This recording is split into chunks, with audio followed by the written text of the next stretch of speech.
How to train your mind. Like EU. Tell yourself you'll focus today, even after countless productivity books and apps. What if you could train your mind with the same techniques Olympic athletes and Navy SEALs use to perform under pressure? In this video, I'll share 6 elite mental training methods backed by neuroscience that will rewire your brain for peak performance. I discovered these techniques when researching how astronauts prepare for life-or-death situations in space. Research from Stanford's neuroscience lab shows that elite performers don't have superhuman brains. They just train their minds differently. The problem is, most people try to stay motivated instead of building actual mental systems. By the end of this video, you'll know exactly how to train your focus, resilience, and decision-making like someone who's paid millions to perform at their best. Let's dive in. Now, here's where it gets interesting. The first technique sounds almost too simple to work.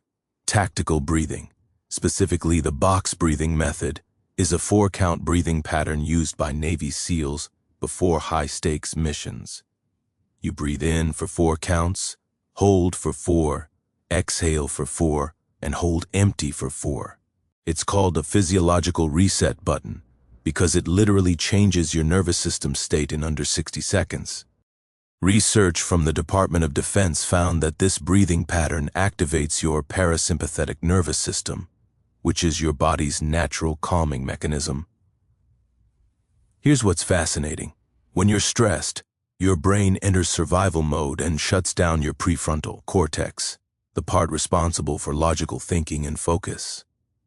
Elite performers know this, so they use tactical breathing to manually override the stress response. Your heart rate variability increases, which scientists have proven is directly linked to better decision-making under pressure. First, set 3 breathing anchors throughout your day. These are specific moments when you always do 1 round of box breathing, right before you start work, before important meetings, and when you feel your stress rising. Second, use the 4 to 4 count, but here's the key most people miss. Count in your head using the word Mississippi, like this: 1 Mississippi, 2 Mississippi. This forces you to slow down. Third, place your hand on your stomach to ensure you're breathing deeply into your belly, not shallow chest breathing. For instance, instead of chugging coffee when you feel scattered, try 2 minutes of box breathing first. You'll be shocked at how fast your mind clears. But that's not all. This next technique is what separates good performers from legendary ones. Most people don't know this, but Olympic gold medalists spend nearly as much time training in their minds as they do physically. Mental rehearsal, or visualization, is the practice of vividly imagining yourself successfully completing a task before you actually do it. We're not talking about wishful thinking or daydreaming. Elite performers create detailed mental movies where they see, feel, hear, and even smell their success. Michael Phelps famously watched his mental videotape of the perfect race twice a day, every day. Neuroscience research from the University of Chicago reveals something mind-blowing. Your brain can't tell the difference between vivid imagination and real experience. When you mentally rehearse, the same neural pathways fire as when you actually perform the action. A famous study had basketball players split into 3 groups. 1 practiced free throws physically, 1 only visualized, and 1 did nothing. The visualization-only group improved almost as much as the physical practice group. This works because you're essentially doing reps in your mind, building mental muscle memory. Japanese sports psychologists call this imprinting the blueprint of success. First, choose 1 challenging task or moment you face regularly. Maybe it's a presentation, a difficult conversation, or starting your focused work block. Second, find 5 quiet minutes each morning and close your eyes. Mentally walk through the entire experience in slow motion, engaging all 5 senses. What do you see? What sounds surround you? How does confidence feel in your body? Third, crucially, rehearse handling obstacles. Don't just visualize perfection. Imagine something going wrong and see yourself calmly adapting. Fourth, End each session with a successful outcome and the feeling of accomplishment. For instance, instead of anxiously dreading your presentation, spend 5 minutes each morning for 3 days seeing yourself deliver it powerfully. By the time you present, your brain will feel like it's done this successfully before. This brings me to the next secret, and it's something elite performers practice daily. Now, you might be thinking you're good at multitasking, but here's the truth. Attention residue is the cognitive cost you pay every time you switch tasks. When you jump from email to a project to a text message, part of your attention stays stuck on the previous task. Elite performers ruthlessly protect themselves from this by using what's called task batching and hard edges between activities. They complete one thing fully before moving to the next, creating mental compartments. Research from Microsoft and the University of California found that after each interruption, it takes an average of 23 minutes to return to full focus. But there's more to this. Professor Sophie Leroy discovered that when you switch tasks without completing the first one, your brain continues processing it in the background, draining your mental resources. Think of it like having 30 browser tabs open on your computer. Everything slows down.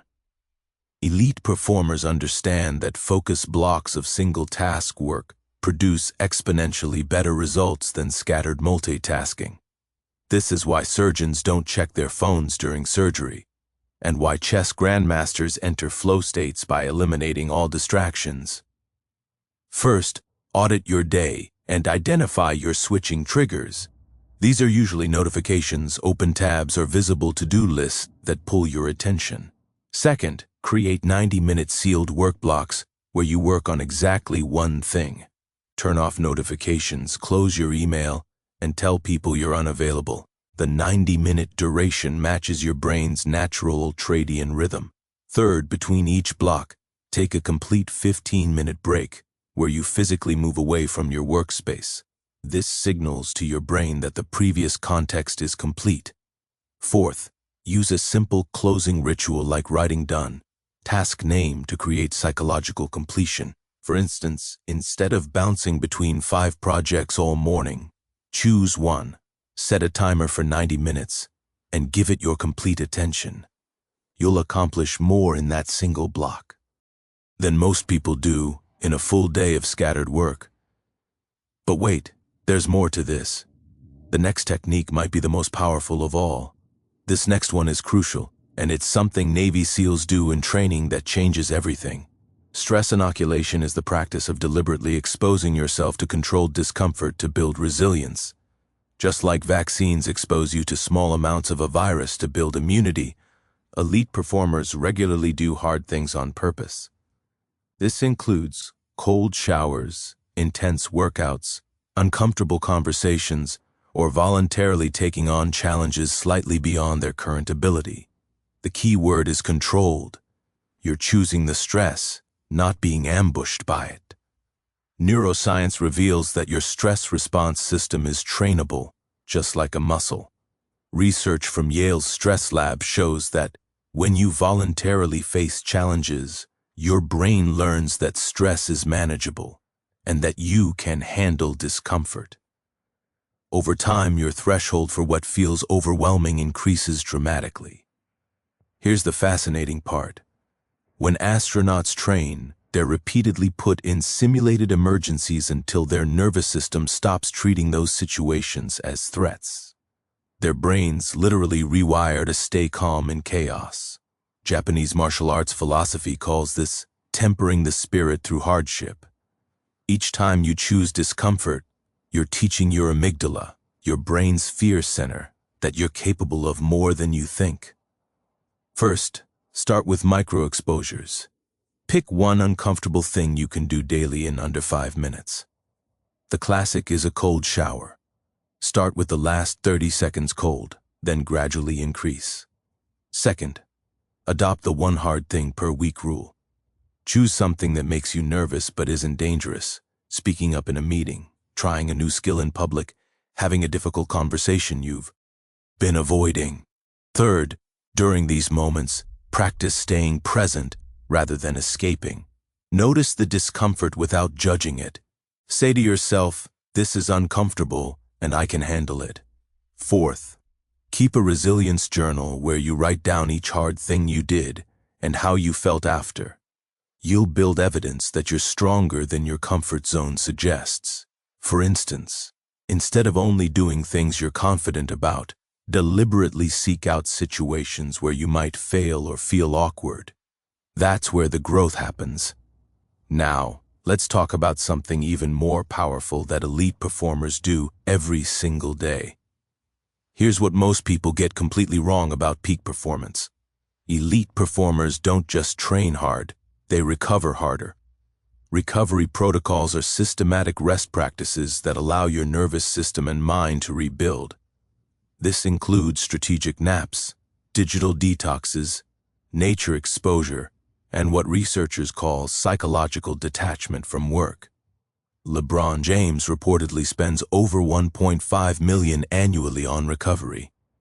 Navy SEALs have mandatory rest periods after intense training. This isn't laziness. It's understanding that your mind needs downtime to process, consolidate, and grow stronger. Research from the Journal of Applied Psychology found that people who psychologically detach from work during off hours show significantly higher focus, creativity, and resilience the next day. Here's the science. Your brain has two modes: sympathetic, performance stress, and parasympathetic, rest recovery. Most people stay stuck in sympathetic mode 16 hours a day, which leads to burnout and mental fog. When you properly recover, your brain enters a state where it processes information, forms new neural connections, and clears out mental waste products. Sleep researchers discovered that during deep rest, your brain literally was. He has away toxic proteins that build up during focused work. Elite performers treat recovery as sacred because they know that adaptation happens during rest, not during the work itself. First, establish a hard stop time for your workday and protect it fiercely. When that time hits, close your laptop and don't just check one more thing. Second, create a 30-minute decompression ritual each evening. This might include a walk outside, stretching, reading fiction, or talking with family. Anything that's completely different from your work. Third, practice the digital sunset rule. No screens 1 hour before bed. The blue light disrupts your recovery sleep. Fourth, take 1 full day per week for complete mental rest. No productivity, no self-improvement content, no guilt about wasting time. For instance, instead of powering through exhaustion because you think that's what successful people do, recognize that strategic rest is the success strategy. You can't perform at elite levels on a depleted nervous system. This brings me to the final technique, and it might surprise you. Most people fail not because they lack motivation, but because they lack this one thing. Implementation intentions are pre-made decisions that follow a simple formula. If X happens, then I will do Y. Elite performers never rely on willpower in the moment. They decide in advance exactly what they'll do when faced with specific situations. For example, if I feel the urge to check my phone during focused work, then I will take 3 deep breaths and write down the thought. This removes decision fatigue and automates high-performance behaviors. Research from psychologist Peter Gollwitzer found that people who use implementation intentions are 2 to 3 times more likely to achieve their goals than those who rely on motivation alone. Here's why it's so powerful. Every decision you make throughout the day drains your willpower, which scientists now know is a limited resource. When you pre-decide, you bypass the internal negotiation. Your brain simply executes the plan. Olympic athletes use this extensively. If my opponent scores, then I will immediately refocus on my next move. Or if I feel nervous before competing, then I will do my breathing routine. Studies from the Journal of Experimental Social Psychology show this works because you're creating a mental link between a situational cue and a specific behavior. Your subconscious starts scanning for the trigger and automatically executes the response. First, identify your 3 biggest performance obstacles. Maybe it's procrastination, distraction, or giving up when things get hard. Second, for each obstacle, write one crystal-clear implementation intention. Be specific, not if I'm distracted, I'll focus, but if I notice I'm scrolling social media, then I will close the app, stand up, and do 10 jumping jacks to reset. Third, write these intentions on an index card and review them each morning. This primes your brain to recognize the triggers. Fourth, stack implementation intentions with existing habits. If I pour my morning coffee, then I will immediately review my top 3 priorities for the day. For instance, instead of hoping you'll make good decisions under pressure, eliminate the decision entirely by pre-committing. When the situation arrives, you'll execute automatically like a well-programmed elite performer. Let's quickly review what we covered today. Number 1, tactical breathing to reset your nervous system instantly. Number 2, mental rehearsal to program success into your brain. Number 3, attention residue management to protect your focus. Number 4, stress inoculation to build unshakable resilience. Number 5, recovery protocols to maximize adaptation and growth. Number 6, implementation intentions to automate high-performance behaviors. Remember, elite performers aren't born with superhuman minds. They simply train their mental systems with the same intensity most people reserve for physical exercise. You have everything you need right now to start training like someone who's paid to perform under pressure.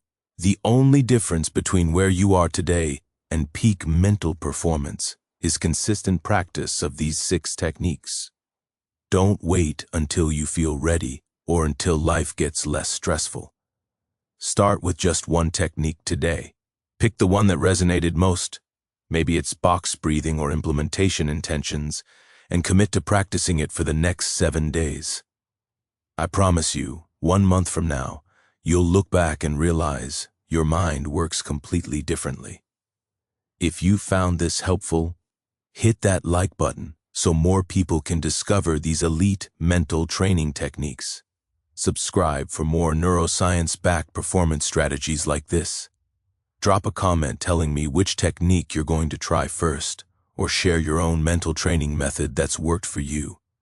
And if you want to learn how elite performers optimize their daily routines, check out this video next, where I break down the morning rituals of Navy SEALs, Olympic athletes, and Fortune 500 CEOs.